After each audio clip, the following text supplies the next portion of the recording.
a smart city is a city or a cluster which delivers value to all the stakeholders.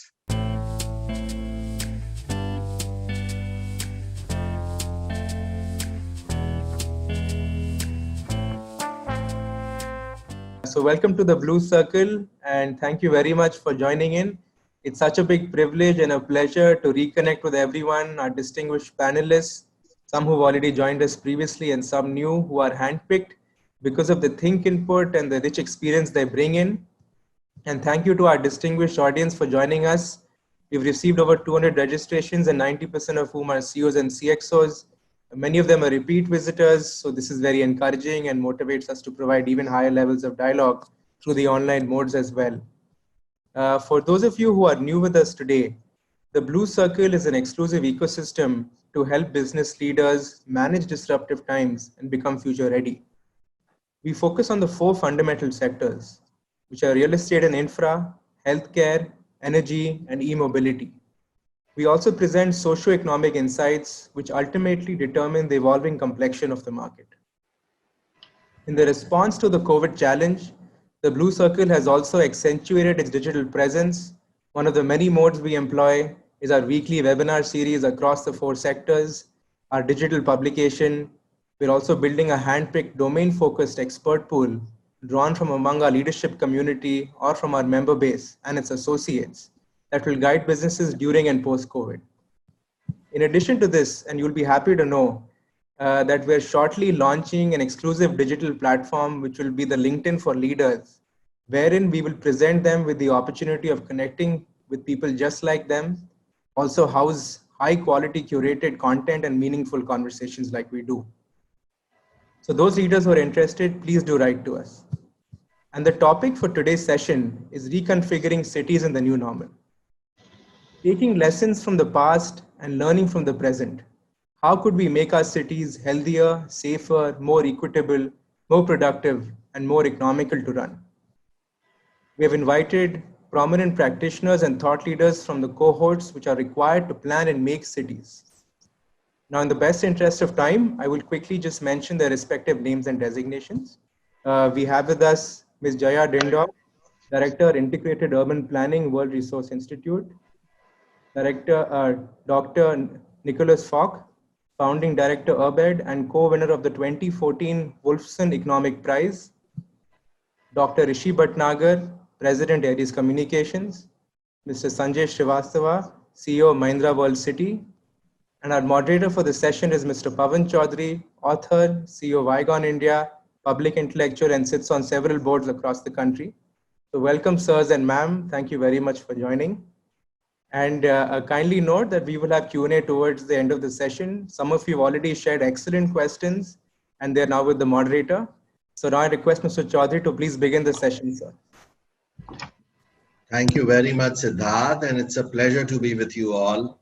It's a pleasure to have this very knowledgeable and very comprehensive panel here. Without much ado, let me just say that the origin of cities as well as the future of cities is shrouded in some mystery, in some fog.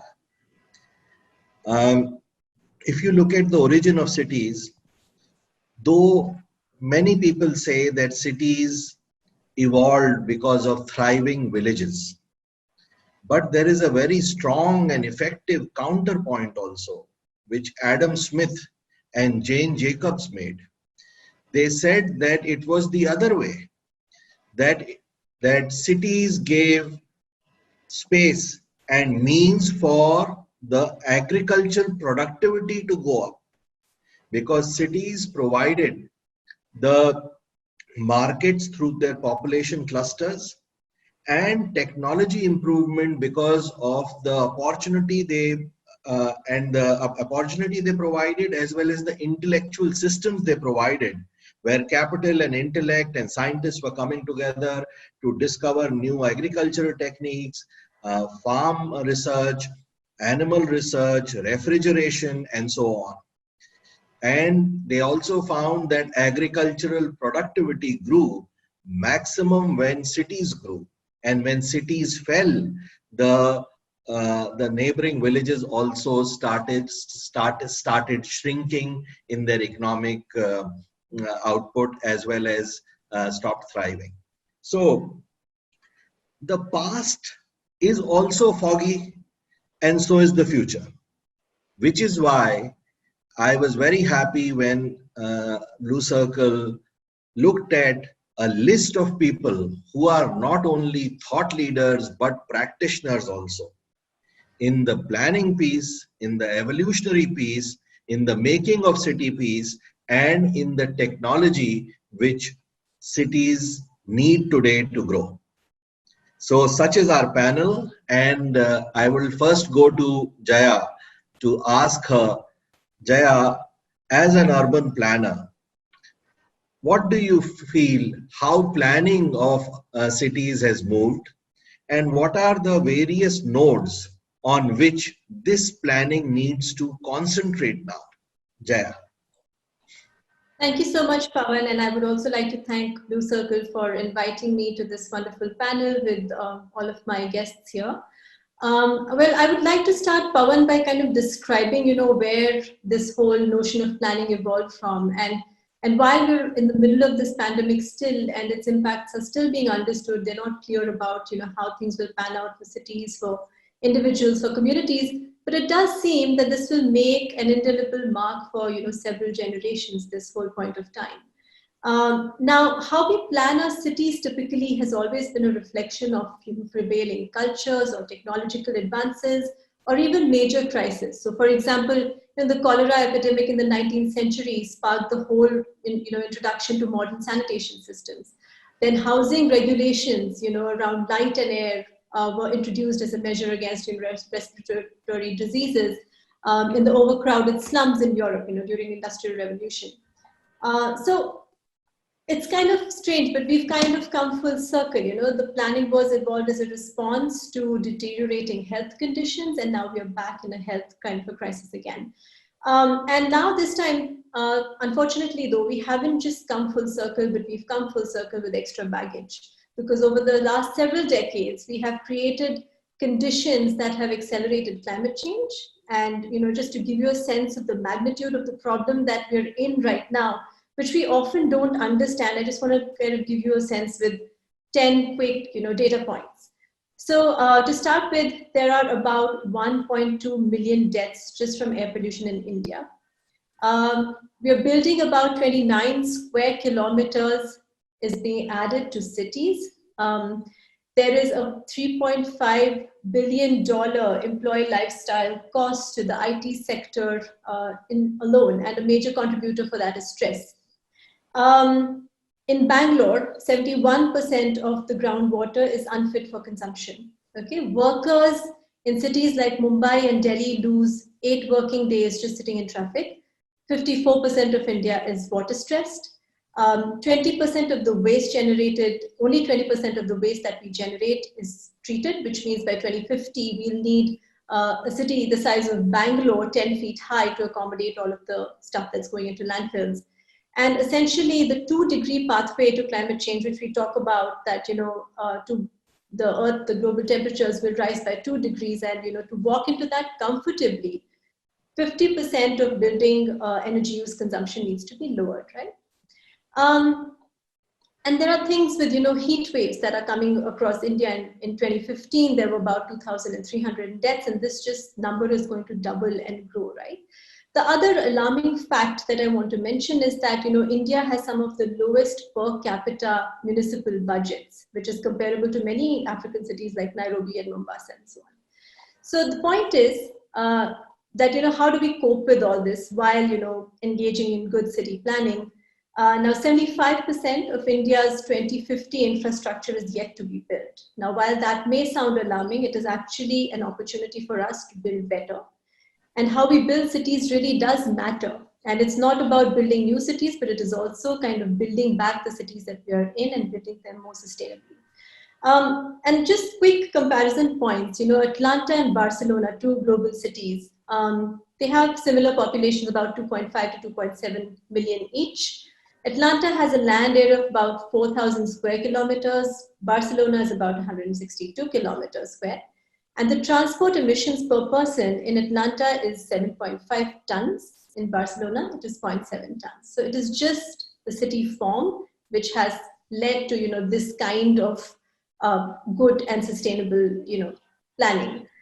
Now, moving forward, the one thing that I would like to say is that we will have to look at not just economic growth and look at this whole migrant exodus that has happened and how do you bring that back, how do you bring the economy on track.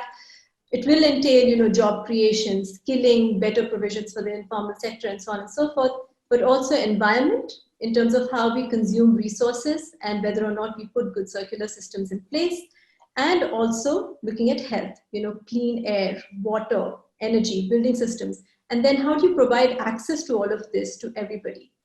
So 5 things that I would say that we really need to focus on, in the coming sort of couple of years, because it's going to take that much to build and rebuild. 5 things. So one is, how do you provide access to urban services for all? And how do you close the service divide that currently exists, due to which a lot of this exodus actually happened during the COVID times?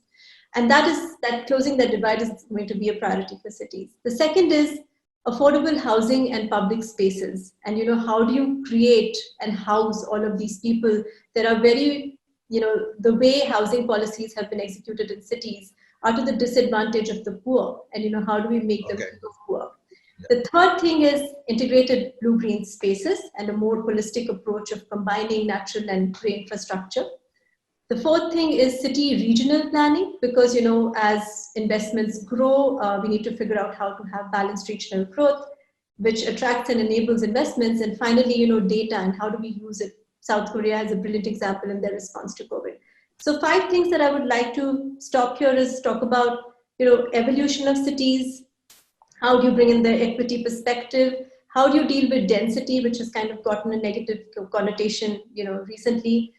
Infrastructure, how do you provide it for everyone, and then mobility, and how do you ensure people can access jobs and services. So I'll just Great. So basically what you have said, Jaya, is that disease has shaped the form of cities. Cholera epidemic brought zoning regulations, sewer systems. Similarly, TB epidemic brought the transit modes, etc. Second point which you have said is the ecological stress is enormous, whether it is in terms of climate change or pollution.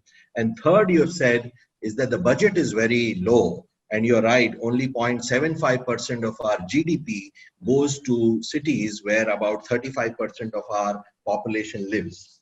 And lastly, you have tried to tie up in a succinct manner in the last 1 minute the 5 points on which the discussion should go forward. First is evolution, second is infrastructure, third is density, fourth is mobility, and fifth is equity. These are the points on which I will take the discussion forward now. And I go to Nicholas to ask him, what does he think about evolution, Nick?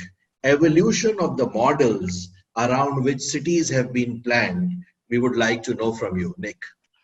Well, thank you very much. I think the first point is that cities are at what one might call a turning point, where they need to and are beginning to change direction because they are facing different challenges. The historic model of the city was that of people living in the suburbs and going into work in offices in the center or going to work at nearby factories. But now the cities are turning inside out. And in London, at least, the main office centers, the main shopping centers feel absolutely dead.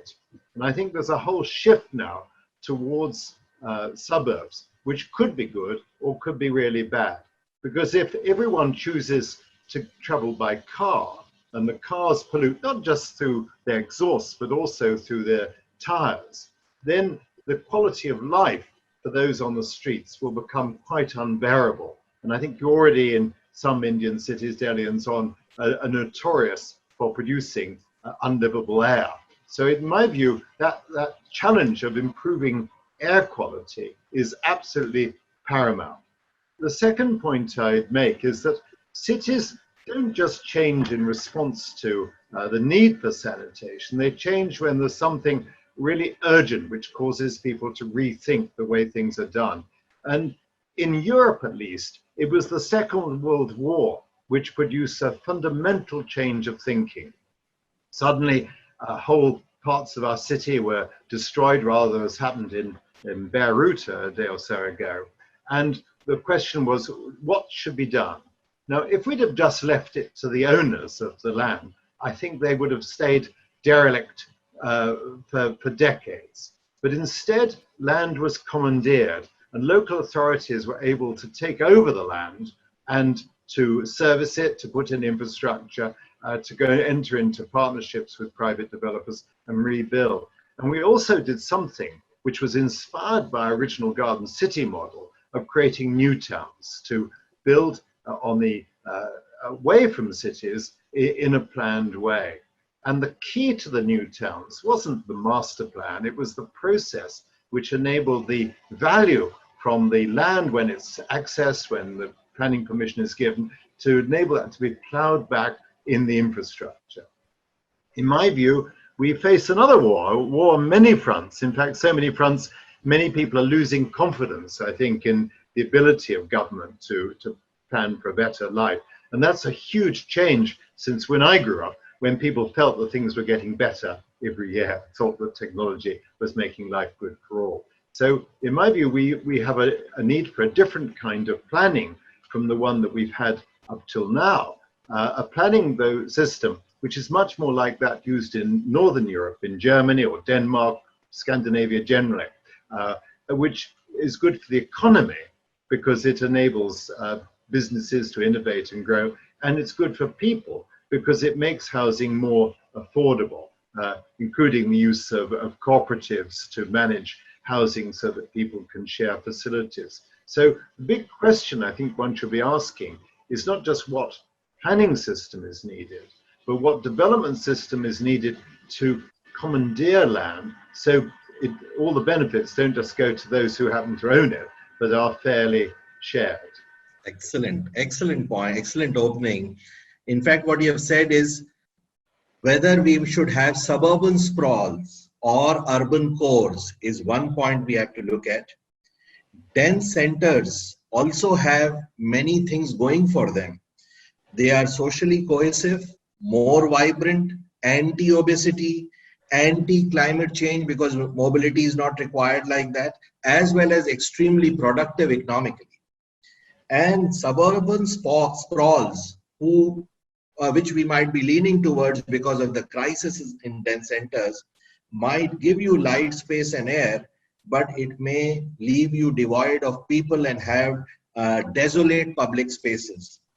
So also, perhaps what you have alluded to is that there are certain dense centers like New York and Mumbai, which have fallen badly to COVID, but there are certain other dense centers like Hong Kong and Seoul, which have handled COVID very well. So it is perhaps not density which is making us vulnerable, but greater economic inequity or poor city management.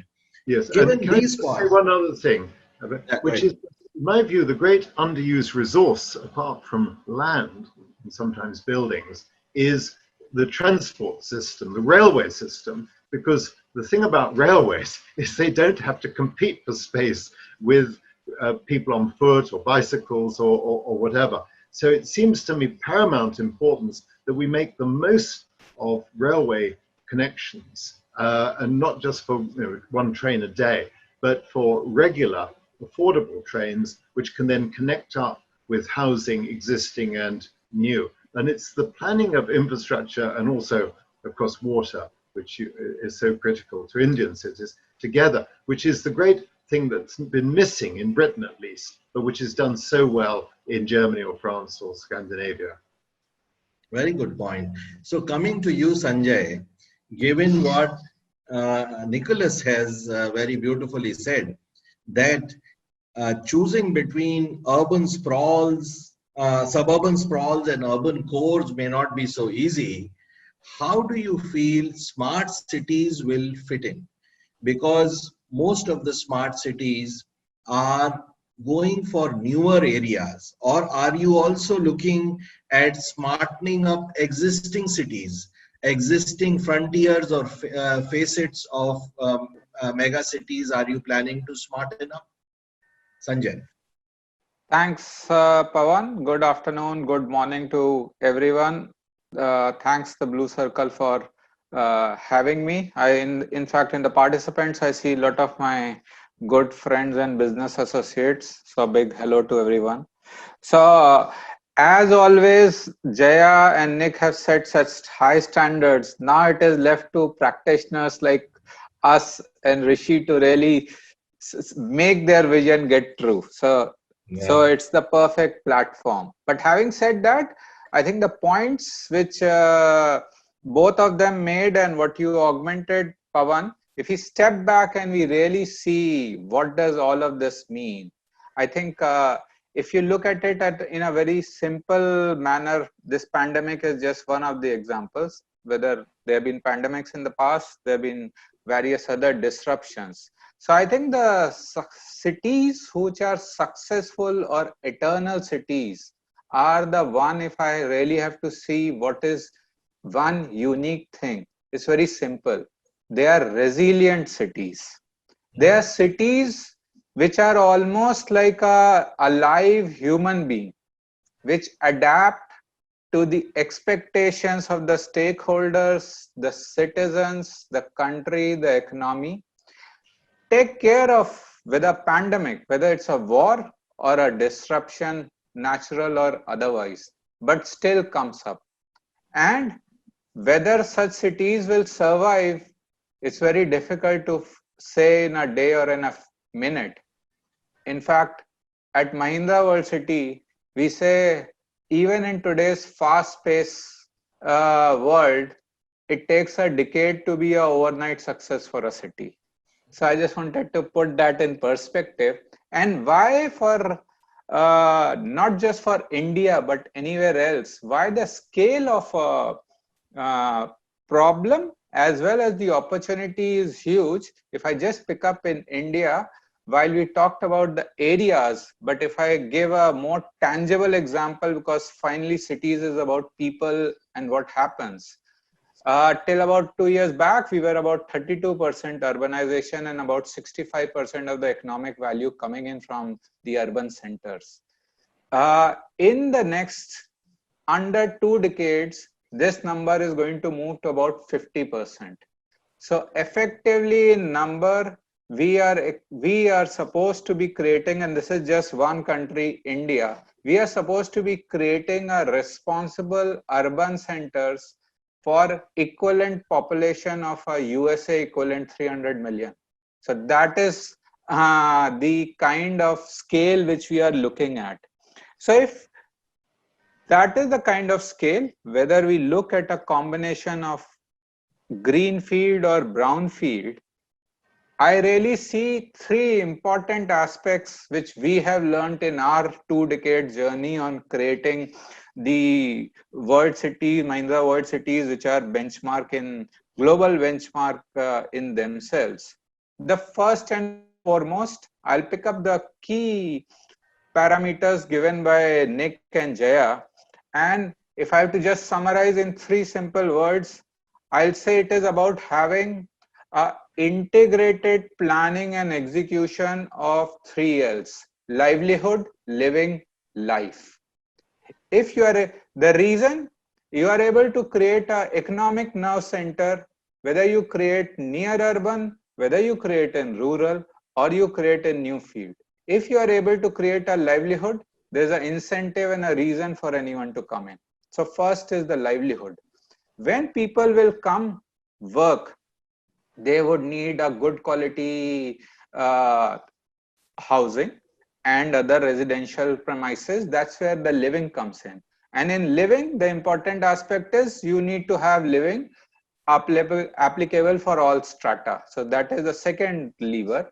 And the third, I'm sure all of us have been discussing, pandemic notwithstanding. Ultimately, human being is a social and a cultural being. So you need elements of culture, life, coming in to really feel alive. You want to visit something, the passion or hobby may be different, but fundamentally every one of us wants to go somewhere which gives a higher vibration. So therefore life. So first I will come to the three most important aspects, which is an integrated approach to the three L's. The second very important aspect, I think some of it was touched, and these are all which we have done. Maybe I'll come later into detail how it is done. The second important aspect, sustainable and inclusive development. When we say sustainable, it goes much beyond green. It actually goes about having a responsible development, that you have a long-term roadmap of how, not just how resources are being used now, but how resources will be used and consumed, and what is your planning, where you have a long-term roadmap, but you are nimble enough to adapt to the short-term circumstances. And inclusive, very important, because inclusive is not just being for all, but also taking the views of all.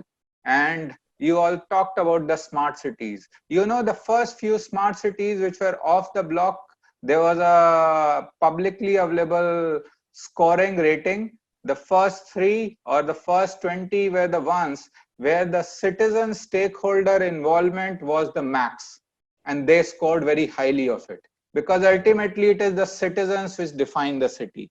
So that's why I define it a much broader definition of inclusiveness. So inclusiveness of all the stakeholders, what is their expectation and how it will flow.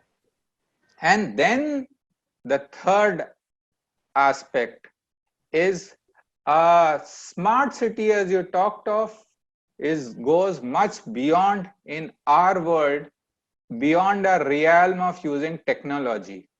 We will say that a smart city is a city or a cluster which delivers value to all the stakeholders. To the companies, it is, can you really create an economic growth? Can you really scale your business operations? To the workers who are coming, can you really give them a world-class infrastructure where they feel happy to come in? To the residents and the other visitors, as Jay talked of, do you have an integrated public space that people's quality of life really gets enabled to level next? So if you look at the 3 L's of livelihood, living life, you look at sustainable and inclusive development, and you look at delivering value to all the stakeholders, that is really a city which is smart than the smart cities. I'll take a pause here and hand it over to you. Very comprehensively spoken. You have spoken about resilient cities, which OECD also speaks about, where they say that if a city can recover from economic, environmental, social, or institutional shocks, then it is a resilient city. And I'm sure in environmental, the health shocks also should be accommodated. The second point which you have made is about livelihood, living, and life.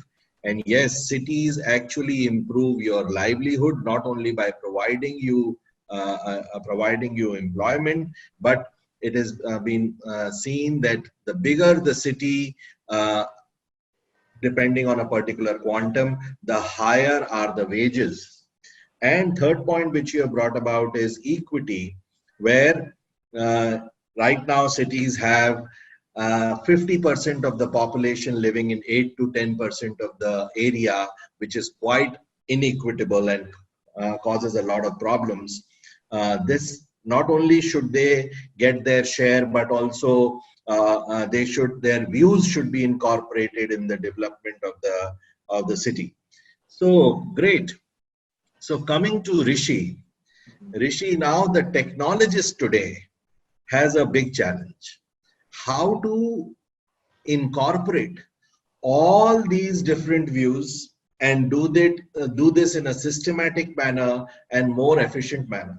So I would like to know from you, IoT, which you specialize in, how is it making cities more efficient, more economical to run, and can they also play a role in making them more equitable? Rishi. Thanks, Pawan, and thanks, Blue Circle, for inviting me. It's been a real pleasure. I have been here before with my friend Sanjay. It's going to be a much better discussion.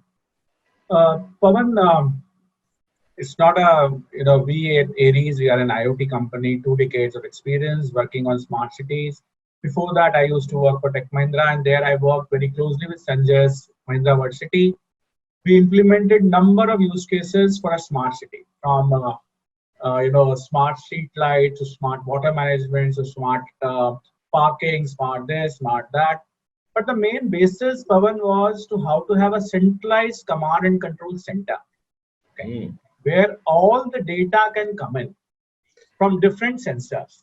And sorry, just to interrupt you, for the sake of the uninitiated in the audience, please describe an integrated command and control center, and then okay, basically, Pawan, it's a centralized command and control center. Okay, sometimes you feel that there are different kind of use cases, and different kind of use cases needs to implement and give data to different sources.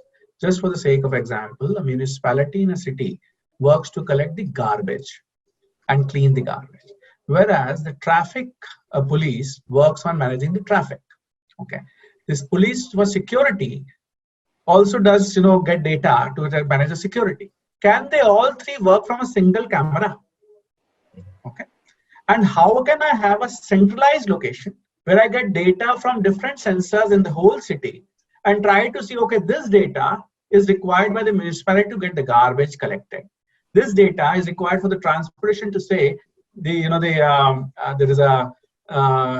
is a huge traffic jam and you need to take a different route. Or if there is a theft happening or something has been stolen, how can the same camera provide data to the police department to catch hold of something to be caught at the next red light? Okay, and this is just one example of a camera as a data collector. Or this can be for anything, but how can I have a centralized platform where data coming from different sources of sensors and devices can be utilized for different functionalities? Because in a city, you have a water department, you have an electricity department, you have a health department, you have a municipality, you have a police department, and they all have their own functions. That means there is a need for a city level governance, which needs to be collectively done. And that's what we specializes in. Our platform provides that single platform, and we got award for that. And we were able to get all the data in a single platform, which can be monitored. And there can be a number of examples, and many cities now have started implementing those centralized command and control centers. And we have those solutions available. How to take the existing infrastructure, how to take from the existing infrastructure, Pawan, I mean, sometimes you feel that, the light pole, okay, for me, that light pole is an access to electricity power.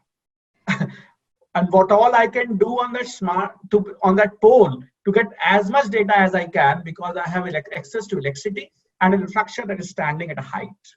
Okay, so how to use the existing infrastructure to collect data for different institutions, different organizations which are trying to manage the city is something what we do as a centralized command and control centers. Okay, that's one part, Pawan. But the main thought which I wanted to discuss as a technologist, there are two kinds of cities that are getting smarter, or we are trying to make them smarter. One are the greenfield, something which is very similar to what Sanjay and his team has done in the Mahindra World City Jaipur, which is a new, I think, 3,000 plus acres of land and creating a new well. But how can you do Delhi? How will you change Gurgaon? How will you change Faridabad and the many other cities which are having their own issues and challenges? They were created, must be somebody had planned, I don't know. But there are cities where there is no sewage system. There are cities where there is no water pipes. Okay, and there are so many other challenges which we are trying to fix. And for those kind of cities, the technology gets challenged, and we need to find solutions for them. And that's where we are currently working on seeing how can we make things better. But Pawan, the pandemic, because the topic was more of, the future of, how the pandemic will impact. And I have a different thought altogether, which I had a short discussion with you last time. Since last 4 months, I have not gone out of my home. Okay. My children are studying at home. They are not going to the schools. Okay. The colleges are closed. So the first priority of all of us right now is health and safety. And how can we secure ourselves and our family from this pandemic? Okay. And that has allowed, I am not opening, I am a CEO of a company. I am not opening my office for my team, because I can do everything from work from home. Change is required because the service providing companies are working efficiently with similar productivity by not even allowing their people to come to the office. And currently, Pawan, I just want to share this. I'm not sure how much people will be able to appreciate. The manufacturing companies got locked down completely, whereas the services industry continued during the lockdown, during the pandemic. Suddenly, the amount of requests which we are getting as an IoT company to make the current manufacturing plants remotely monitored, managed is much higher. Because they are also believing that if you are able to manage your infrastructure from remotely, they will be able to face the future pandemics better. I just want to say, Jaya mentioned that during the cholera outbreak, the sewerage system started. You were mentioning about the TB, the environmental thing started. This is a digital revolution which will accelerate because of pandemic. Okay. I'm very happy. My business will grow because everybody will ask how can they implement digital IoT solutions, how they can start using the data, how they'll be able to take decisions better from the data, whether it is health, safety, which will become priority, whether it's mobility, equity, density, everything, and how can we use the existing infrastructure.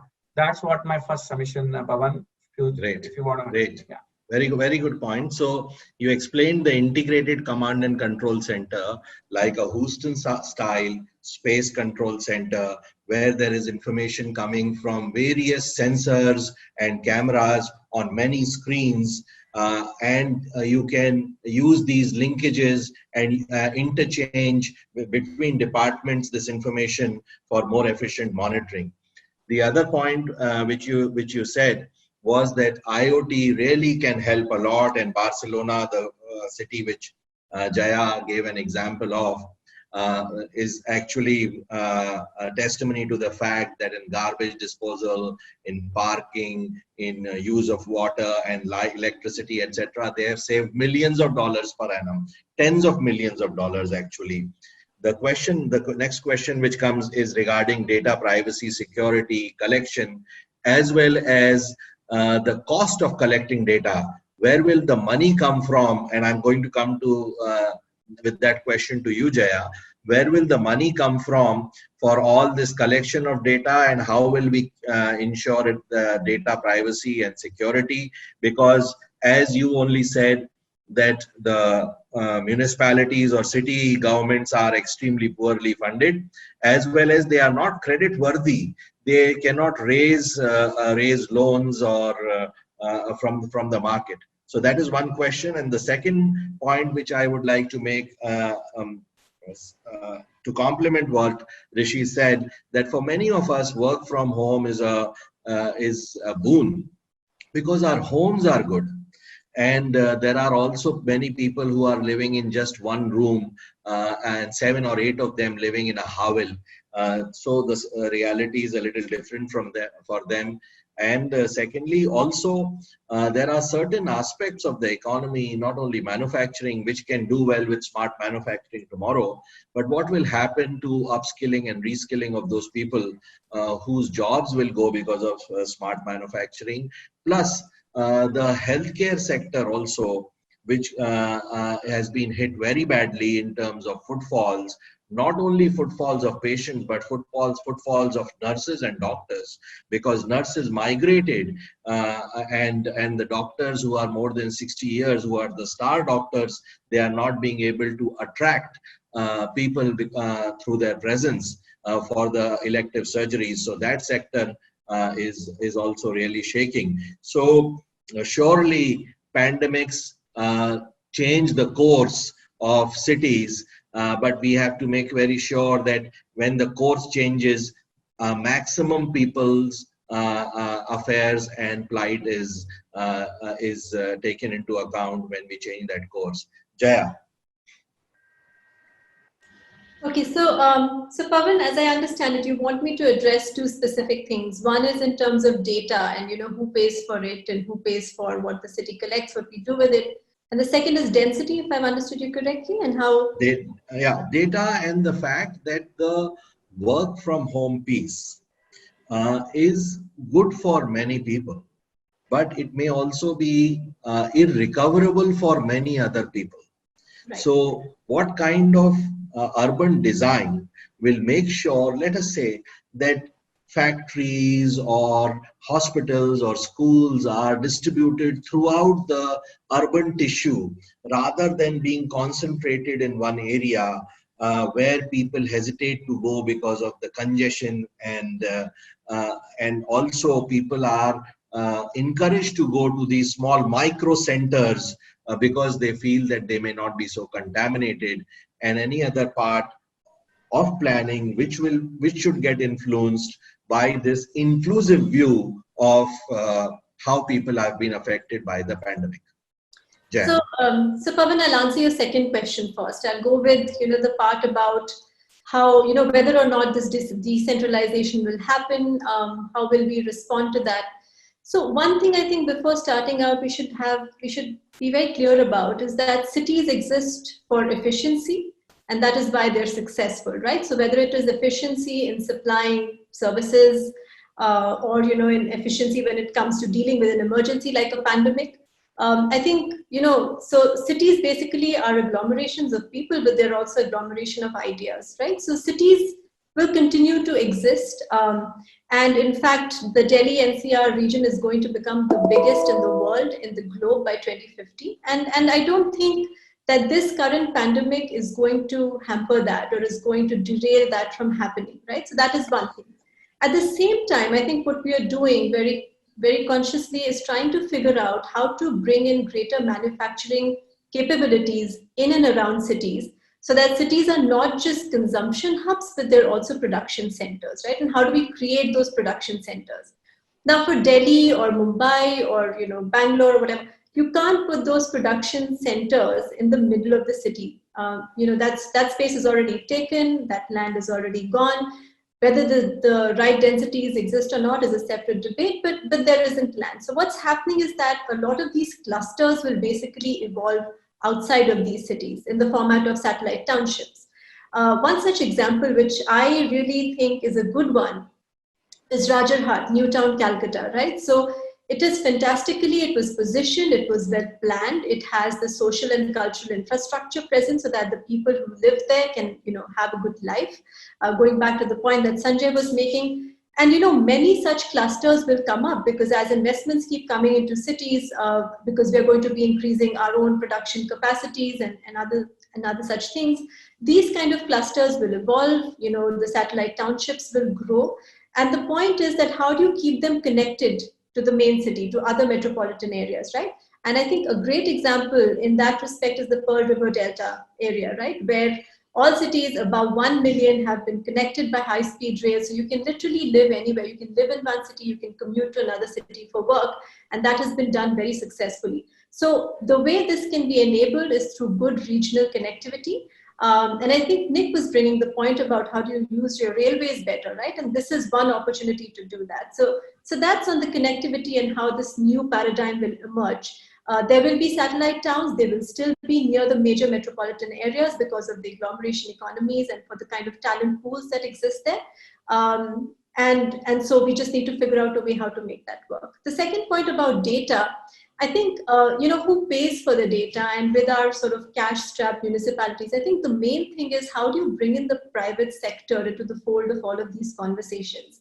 I mean, one, they come in with two things really. The private sector is coming in with innovation, whether it's a solution to a problem, a gap that exists, or a process. And the second thing that they're coming in with is money, and they're ready to offer both of these up, for the public sector to take advantage of. And I think we need to become better about finding ways to incentivize that, and to see how we can use that for, taking the granular level data, for analyzing it, to inform city planning, to inform, better infrastructure and equitable access to infrastructure in cities. And I think we just need to find ways to work better, build the trust with the private sector, between the private sector and the public sector, to make this happen. And in terms of the privacy, I think that is a huge question. That is a lingering question. How do you ensure that? We've had lots of things, and lots of things have kind of fallen apart. But I think the privacy is the other thing, is that you need to have this whole kind of a framework around what kind of data will be accessible to whom, and how do they therefore get to use it. But I think we need to use centralized data, because we have dichotomous data coming in from cities. Today, if I try to see simple things like roads in a city, 5 different organizations will give me layers that don't match up, right? So how can I have one system and something which is, where the sharing protocols and all of those are defined better, so that all users can access some of that data? Great points, very good points, Jaya. So you have said that cities will exist and grow because why they happened in the first place, all those points have not gone away. Whether it is economic success, or it is production hubs, or it is the socio-cultural hubs which they provided. However, maybe another layer may come in there, a security layer. Another level of security, so that we do not contaminate each other, etc. That may come in, and I agree with you. And on the role of private sector in bearing the data collection cost is an interesting point. On data privacy, also you have kind of hinted towards anonymizing and aggregating of data. And so when you aggregate data and you make it anonymous, then it is not an infraction on privacy. And when you hold it for some time only and then leave it or release it, so then also that privacy piece is also taken care of. So we will of course also have to see that the government does not overreach when it gets all this data about us. And what is needed for a crisis does not become a normal demand of the government, and it is not misused. Great points. Also, I feel that Rishi's point that data privacy, I feel data privacy is a side effect of technology. And we will find the technology to get rid of this side effect also. Blockchain is one such technology. Coming back to Nicholas. Nicholas, given what Jaya has said, where do you think, she also spoke about the mobility piece, that how mobility can make sure that cities grow more equitably and more in a more balanced manner. Where do you think the progress is on this part, the mobility, as well as on the financing of cities? How can cities be financed better? Well, we've got some big problems, but I believe you solve big problems by breaking them down into small chunks. And in my view, the building block, the crucial building block, is the neighborhood and what we call the sustainable urban neighborhood, or SUN. And I think I would start with groups of around 20-25 families or households, because I think that's big enough to really create a sense of community, but small enough to be manageable.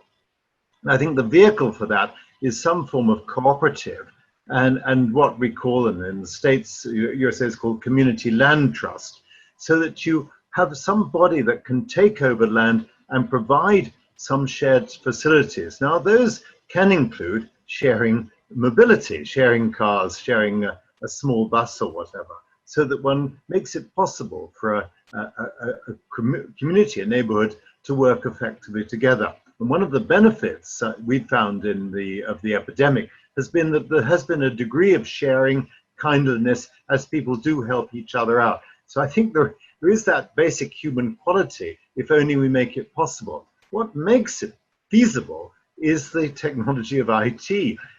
We've all discovered how we can communicate across the sea even, using webinars and so on. And it seems to me that that will stick with us and will enable all sorts of people. Rishi was talking about schooling, and I can see all sorts of groups carrying on by sharing common interests, even though they're not living next door to each other. Now, I think once that becomes possible, and I realize that not everyone has a smartphone, but at least if you have a hub, you can then get access to a computer that's connected up. It seems to me that one can then really add to what I call the commonwealth.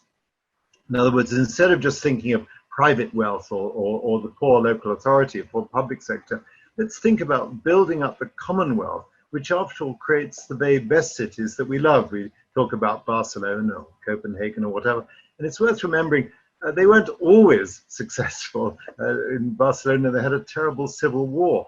If they've been successful, it's because of this ability to collaborate. And as I say, now you can use the internet to keep in touch with people who share common interests. So I think we use those for building communities, as I hope we're going to be doing in Tirunelveli, where I've been working with an organization called SCAD, Social Change and Development. But it's not multiplying it up to thousands, it's doing it with a series of small steps, which then get accumulated and over time produce the very agglomeration effects or cluster effects that JR was talking about. Excellent point. You have said that we have to look at commonwealth. Like, for example, when we live in condominiums, we pool our resources together to have a high quality of life. Yes. So why can't we pool our resources together within the city to have a higher quality of life for the entire populace? Will it mean sharing our wealth with people who are not like us socio-economically or culturally? Perhaps. And then we have to overcome those barriers or those acquisitive barriers which prevent us from doing so.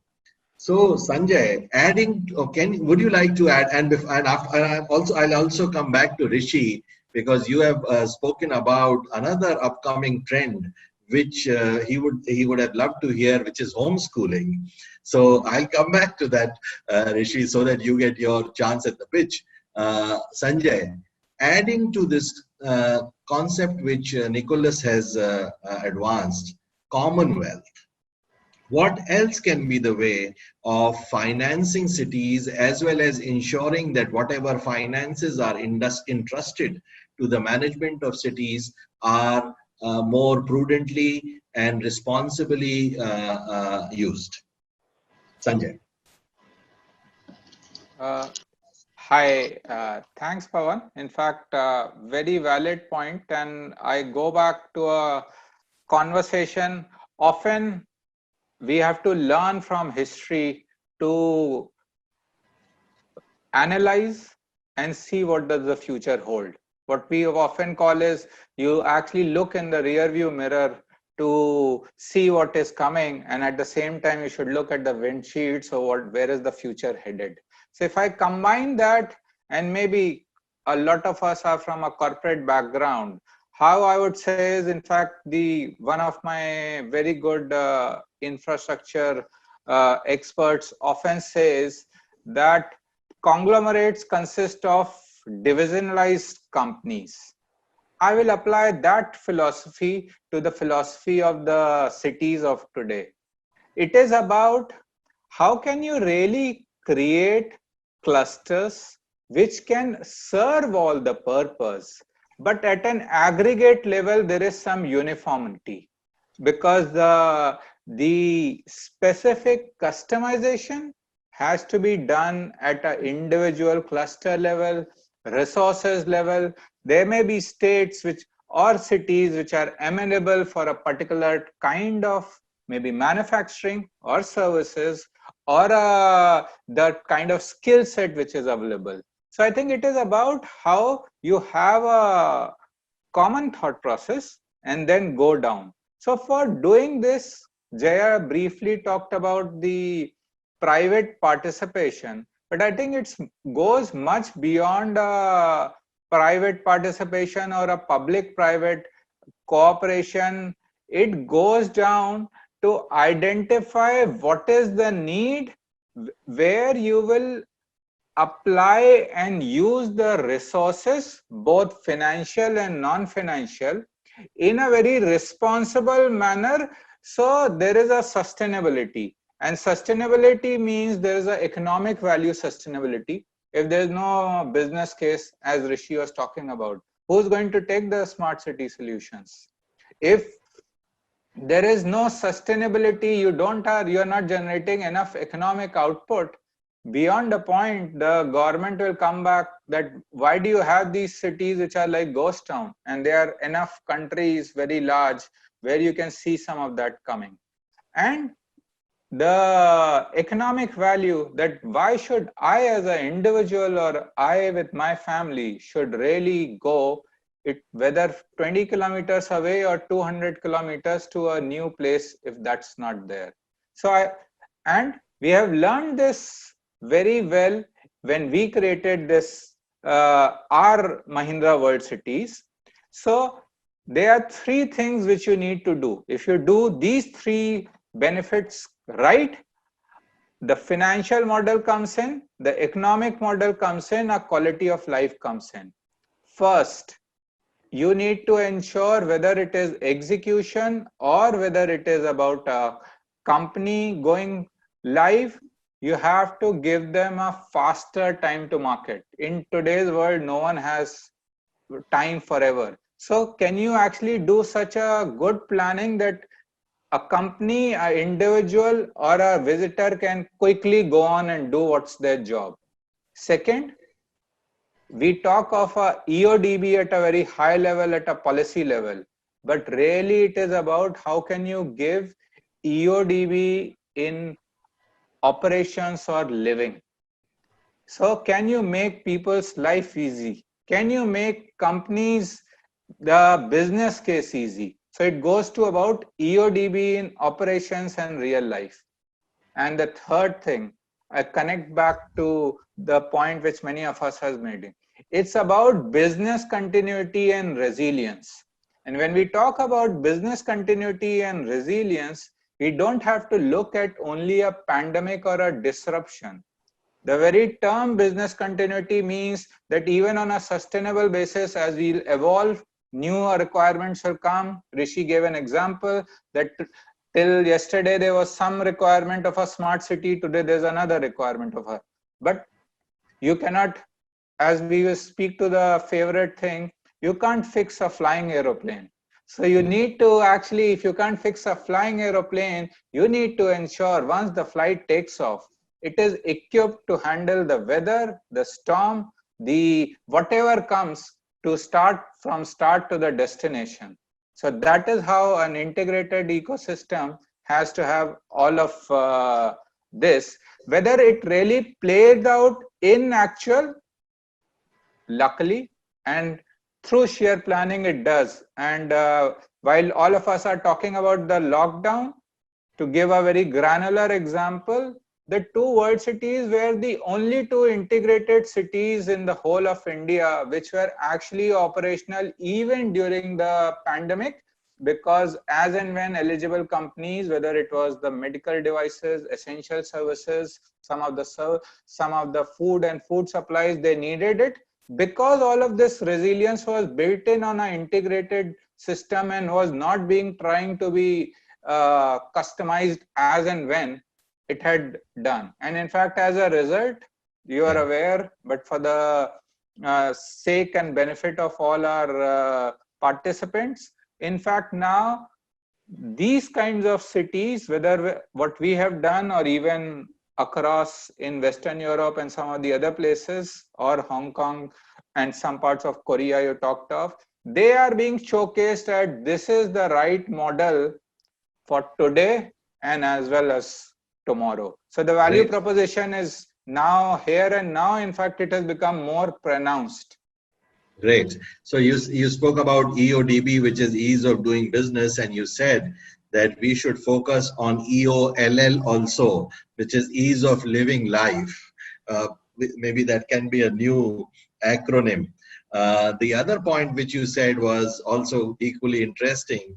You cannot fix a flying aeroplane, but you can refuel a flying aeroplane, as we saw in the case of Rafale as they were coming to India. So perhaps there is hope there.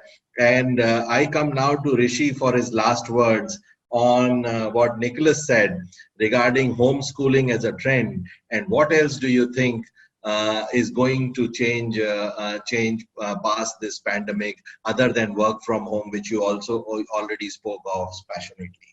Rishi. Pawan, I know the time limit is done, and we are overshooting our time.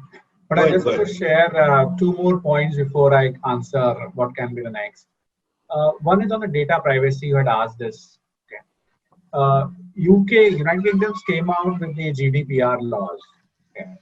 And on a similar line, India came out with something similar on the data security and privacy. And a law is supposed, it was approved by the cabinet in 2018. It has still not seen the parliament, but we are expecting that this year we will have the Data Privacy and Data Security Act as a law in India, and a data security regulator or data privacy regulator will come into existence. Okay, that will be a big step with a legal framework coming up in terms of how you can take data, how can you use data, and so on and so forth. So that will be one thing which the government of India is already working on, and we expect at least in this year we'll have that as a law and a regulatory body coming into existence. Second point you were asked, which Sanjay also mentioned, is a PPP model. And when you try to create a centralized command and control center for individual use cases or group of use cases, you are able to ask a private player to work on. And how you get budget and how you get the business case out of it. You know, the traffic information, the transportation information that can be used by many other agencies which we are not thinking right now. You know, I don't want to get into details of how data can be gold mine, which everybody is talking about, what data is the next oil and so on and so forth. But we have not been able to consider how you can monetize your data and who all will pay for it. So, you know, once you are able to do it and you have that idea, people will be able to utilize that amount of data you will be able to get from, you know, if I sometimes think the 1.2 billion people's biometric data of Aadhaar, can the eye pupil be used by the healthcare department for checking how the eye treatment can be done? The answer is yes. How the biometric of your fingers can be utilized to do something? Yes. So on and so forth. So the data is a real goal. Talking about what all new things that can happen. I am currently working with the government of India on the national digital health standards. Okay. So the whole healthcare will move into home. Okay. You will only go to hospitals for a very, very specialized problem, or maybe for a specific operation or something. Otherwise, everything else can be at home. From schooling to healthcare, and I've already told the work. Okay, I see, you know, majority of the things will happen from home. And other thing, Pawan, if somebody can virtually take me to Goa, okay, or to Tirupati Balaji's temple, I am happy to pay. Okay, so the virtual reality of in the case of travel or tourism, or in case of games, in case of, you know, FIFA or the IPL, these are the next level where people will go as per the digital or pandemic next steps. That's what my thoughts are. Superb. What a brilliant ending. Data privacy, you've spoken about that the law is coming, and that is very important because data privacy ensures our political freedom. If our data gets out, or if knowledge about us which we would not like to share gets out, we lose our political freedom. Great point. Second point on which you have said the private-public partnership. I know you and I both have our doubts also on that, because we know that PPP, as it is short formed, is sometimes TPP, which is Tali Pito Party. Because many a time the feudal outlook of the government and the extremely enterprising outlook of the private sector do not match. And there are issues there. Plus, the government is not very efficient at allocating of resources and also their efficient use. The third point which you made was really the very fine point. You said that you're talking about data collection cost. Why don't you talk about data monetization possibility? And because whatever we are doing, whether we are going on any site or purchasing anything, this is our digital you. And this is all not with us right now. It is with companies which are in the internet space, etc., e-commerce space. All this are digital crumbs which we leave as we travel through life should be our own possession, and blockchain companies, some are working on making it our possession. So we will decide who to allow it to be used by and at what cost. That's when the money comes to you that you can share with the city for the development of the city, or the city can take some part of it. And the last point which you said, that home care, yes, 1/10 of the cost and of healthcare in the hospital. And virtual reality you spoke of, I would really like to go to a very congested temple virtually only. So I prefer that than to going physically. That is also a possibility. And the last thing which I would like to say, just to complement what you have said, Rishi, and you have so beautifully summed it up, is that change is far-reaching. Doesn't mean that everything will change.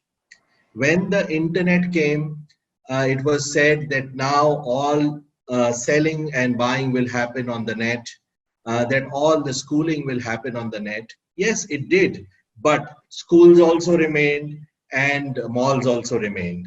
And I feel after some time, after adding a level of security through sanitization or through a vaccine or through a therapeutic remedy, we will realize that those things which we feel might completely change also remain. So that is what I think is the collective view of the group. But I really thank you very much, Rishi, for bringing a contrarian view that livened up the debate and allowed different colors to splash on the canvas. Thank you very much, everybody. And thank you all the audience who has stayed with us again for so long.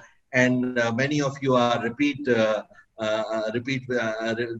travelers with us. We really value that also. And I hope we have covered the questions which came in our talk track navigation. Siddharth, it is over to you. Thank you very much, sirs and ma'am, and thank you for summarizing so well, Mr. Chaudhary. Our leaders and I have taken home so many nuggets from today's conversation. I'm still receiving positive messages from our leaders. And while a lot of the questions have been covered, for the ones which we have missed out due to the shortage of time, I will come to you, sirs and ma'am, with the relevant questions. And thank you to our attendees for staying back in large numbers. Whether you would like to engage with us on our expert panel or as learners, you are invited to connect with us for membership. We're soon launching the LinkedIn for Leaders, and we will be sending out invitations to the first 1,000 across the 4 sectors. So thank you very much once again, and looking forward to more such sessions. Thank you. Thank you very much. Bye. Bye.